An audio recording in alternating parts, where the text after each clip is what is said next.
Hey guys, welcome back to another video on my channel. Today I'll be covering the Zalpin Z1 Pro, which is undoubtedly the Orochi killer, but I will touch on that a bit later. Before I start, this was sent out by MechKeys and this will never have any influence over anything I say. The shape itself is a 1-to-1 Orochi clone, and for some people this is a godsend. Internally though, this is a very different mouse. The Orochi V2 is outdated in almost every aspect. It still uses an old sensor, older mushy clicks, and a non-rechargeable battery. The Zalpin Z1 Pro, however, uses blue shell pink dot switches, it's 4K capable, and it has an up-to-date sensor, as well as it has better weight balancing and a rechargeable battery than the Orochi V2.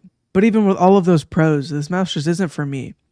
It boils down to the shape. Like I said before, for some this may be an endgame mouse, however for me personally, I couldn't get this mouse to feel natural to use in any way. I was constantly thinking about how I was gripping the mouse or how I should be gripping it. I do grip it like this, a little claw forward action, and the sensor position is a little low for me. But that's really not the mouse or company's fault at all. This is just personal preference and I tend to like bigger, wider mice. But however, if you do like the original Orochi or egg-shaped mice in general, this may just be the mouse for you. With Logitech and Razer sleeping on their egg shapes, there isn't too many options to pick from. Now for the clicks. They are blue shell pink dot, and that is something that I'm a very big fan of. The side buttons themselves are fairly good and I have no real complaints. And this positioning is actually in a prime spot for me and how I grip. And the scroll wheel is very light. In my opinion, they need to have slightly more tactility in between the steps. I sort of get lost, and sometimes it does get caught in between the steps. I noticed in game as well. I will drop a sound test.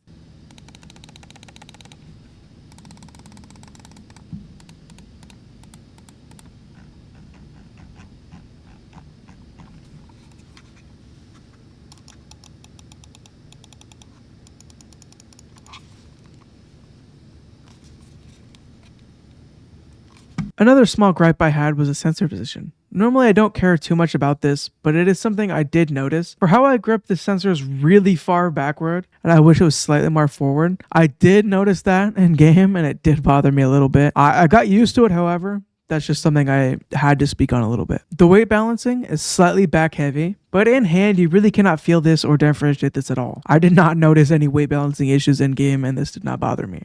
And I don't have the 4K dongle on hand, but yes, it is 4K capable, and from what I'm seeing, people aren't having really any issues with it. Lastly, do I think this is worth it? Yes, especially if you like the Orochi, and the mouse right now, this mouse is only $40. And in my opinion, that is definitely a steal. Even though it's not for me, I think that there is definitely an audience for this mouse. And for this price, all the issues I stated, I can definitely overlook them.